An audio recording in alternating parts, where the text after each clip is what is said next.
JCC Gurukul आप सभी को जोहार अभिनंदन विद करता है। तो आप सभी के बीच एक और वैकेंसी का अपडेट इस प्रकार, जैसा कि आप अभी देख पा रहे होंगे, झारखंड की स्थिति बहुत ही अभी गंभीर दयनीय देखने को स्थिति देखने को हम लोग को मिल रही है यहाँ के कैंडिडेट के साथ। तो इस प्रकार जेसीसी गुरुकुल आज से आप लोग को झारखंड के हर एक ज़िले से जो भी प्रखंड स्तरीय छोटी बड़ी जो भी वैकेंसी है, उन सभी वैकेंसियों का अपडेट अब आज से यहाँ से आप लोग को देने का प्रारंभ किया जा रहा है। चूँकि अभी झारखंड के कैंडिडेट की बहुत ही स्थिति दयनीय देखने को मिल रही है। जेसीसी जो आयोग एग्जामिनेशन कंडक्ट करवाती है, वह एग्जामिनेशन का तो अभी देख ही पा रहे होंगे किस प्रकार से उसकी स्थिति है। सो एग्ज़ाम हो भी रहे हैं तो उसमें भी तरह तरह के बात, तरह तरह के उसमें भी केसेस देखने को मिल रही है। यहाँ के कैंडिडेट, यदि उनको बोला जाए कि आप झारखंड की तैयारी कीजिए, तो 1% भी कैंडिडेट इस तरफ मूव नहीं कर रहे हैं झारखंड की तरफ। इस प्रकार की यहाँ का जो अभी वर्तमान की सरकार है, उसकी इस प्रकार का क्रियाकलाप देख कर के अब पता नहीं आगे का फ्यूचर क्या होगा। सो जो भी कैंडिडेट यदि इस नज़दीक, और ये वैकेंसी हम लोग बात करते हैं स्पेशली पूर्वी सिंहभूम जमशेदपुर से वैकेंसी निकल के आ रही है। यदि उसके अगल बगल के जो भी कैंडिडेट हैं जो सक्षम है यहाँ तक पहुँचने के लिए जमशेदपुर में वैकेंसी का जॉब पाने के लिए, तो मैं आप लोगों से एक ही अनुरोध करूँगा कि आप इस फॉर्म के लिए यदि एलिजिबिलिटी रखते हैं तो अवश्य ही आप इस फॉर्म को अप्लाई कर दें। यह वैकेंसी पूर्वी सिंहभूम जमशेदपुर से निकल के आ रही है। महात्मा गांधी राष्ट्रीय ग्रामीण रोजगार गारंटी अधिनियम मनरेगा के तहत यह वैकेंसी निकल के आ रही है, जो कि संविदा, चूँकि प्रखंड वाइज में जो भी वैकेंसी निकलती है वो संविदा के आधार पर वैकेंसी निकलती है। सो यह भी वैकेंसी संविदा के आधार पर निकली हुई है। यहाँ पे चलिए किन किन पदों के लिए यह वैकेंसी निकली हुई है, सो आप यहाँ पे देख सकते हैं। प्रखंड कार्यक्रम पदाधिकारी के लिए जनरल कैटेगरी में 2 सीट रिजर्व है, वहीं अत्यंत पिछड़ा वर्ग में 1 सीट रिजर्व है, यानी कि कुल पदों की संख्या इसमें 3 है। तकनीकी सहायक जो पोस्ट है इसके लिए आरक्षित कैटेगरी में 11 सीट है, अनुसूचित जनजाति में 9 सीट है, अनुसूचित जाति में 1 सीट है, अत्यंत पिछड़ा वर्ग में 3 सीट है, पिछड़ा वर्ग में 3 सीट है, और ये जो ईडब्ल्यूएस कहते हैं उसमें 5 सीट है, यानी कि टोटल इसमें 32 सीट है। इस प्रकार यहाँ पे ये आप लोग देख सकते हैं सीटों का यहाँ पे रिजर्वेशन किया गया है। लेखा सहायक में बात करते हैं, आरक्षित में 2 सीट है, अनुसूचित जनजाति में 2 सीट है, ईडब्ल्यूएस में 1 सीट, टोटल इसमें 5 सीट है लेखा सहायक के। कंप्यूटर सहायक के जनरल में 2 सीट है, अनुसूचित जनजाति के 2 सीट, एक ईडब्ल्यूएस में 1 सीट है। इस प्रकार टोटल इसमें भी 5 सीट देखने को मिल रही है।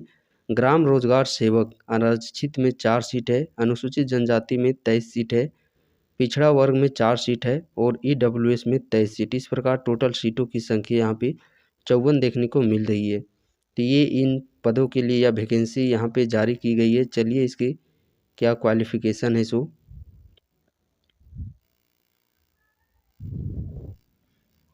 इसे जब हम लोग नीचे स्क्रॉल करके देखते हैं तो वो तो हो गया आप लोग का पोस्ट से रिलेटेड। अब यहाँ पे उसके लिए शैक्षणिक योग्यता देखिए, किस किस पद के लिए जो वैकेंसी निकाली गई है उसके लिए क्या शैक्षणिक योग्यता मांगा है, सो आप यहाँ पे देख सकती हैं। प्रखंड कार्यक्रम पदाधिकारी, इसके लिए शैक्षणिक योग्यता है अनिवार्य योग्यता और एक है अतिरिक्त योग्यता, यानी कि दोनों योग्यता आपके होने अवश्य चाहिए। सरकारी मान्यता प्राप्त से जो आप लोग का ग्रेजुएशन होना चाहिए स्नातक, देखिए मिनिमम 55%, जो स्नातक है वो ग्रेजुएशन आप लोग का मिनिमम 55% होने चाहिए।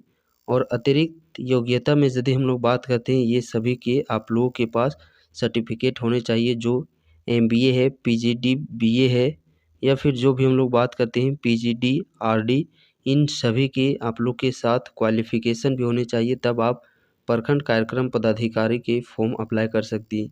तकनीकी सहायक के लिए बात करते हैं, अनिवार्य योग्यता में आप देख सकते हैं अनिवार्य योग्यता इसके लिए क्या मांगा गया है, सो इसके लिए डिप्लोमा अनिवार्य योग्यता है। सिविल सिविल क्या लिखा हुआ है, सिविल संकाय में क्या चीज़, सरकारी मान्यता प्राप्त संस्थान से सिविल संकाय में डिप्लोमा अनिवार्य योग्यता, यानी कि इसमें आप लोग का डिप्लोमा मांगा गया है। साथ ही साथ ये भी होने चाहिए आप लोग के बीटेक,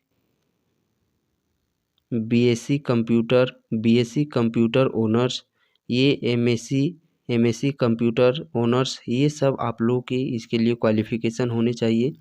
नेक्स्ट बात करते हैं लेखा सहायक। तो लेखा सहायक के लिए क्या मांगा गया है? लेखा सहायक में आप देख सकते हैं 55% अंक, सरकारी मान्यता प्राप्त विश्वविद्यालय संस्थान से बीकॉम, क्या जी, बीकॉम ऑनर्स होना चाहिए और वो भी 55% मिनिमम होने चाहिए।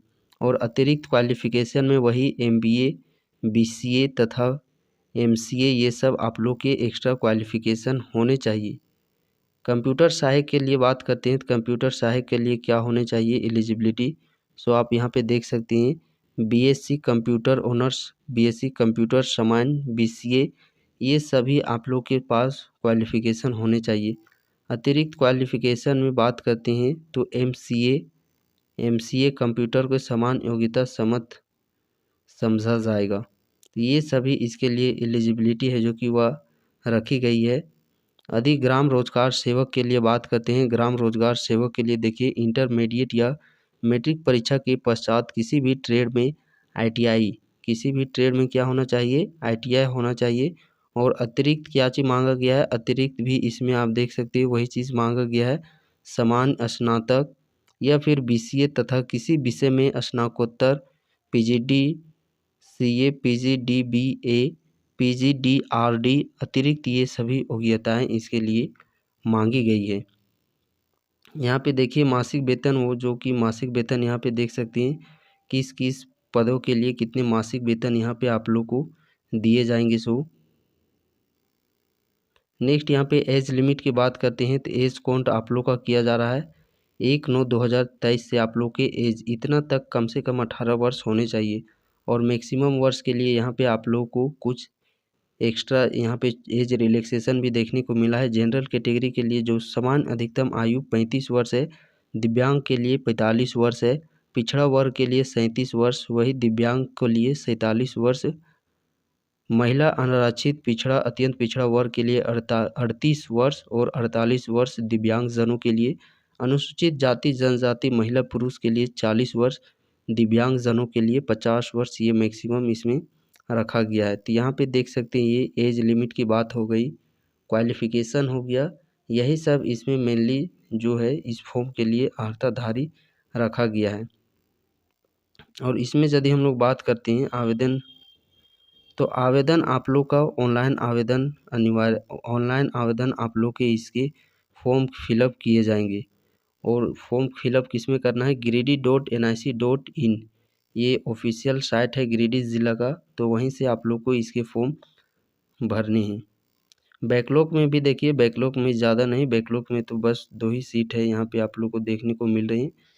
सो इसका जो नोटिफिकेशन है वो आप लोग को टेलीग्राम ग्रुप पे शेयर कर दिया जाएगा। सो वहाँ पे डायरेक्टली इसे लोड कीजिएगा और आसानी से वहाँ से आप इस पीडीएफ को रीड कर सकते हैं और अपनी क्वालिफ़िकेशन जो आपके हैं उस क्वालिफ़िकेशन को मैच कीजिए और देखिए क्या आप एलिजिबिलिटी रखते हैं। यदि एलिजिबिलिटी रखते हैं तो निश्चिंत बेफिक्र होकर के आप इस वैकेंसी को अप्लाई कर दें।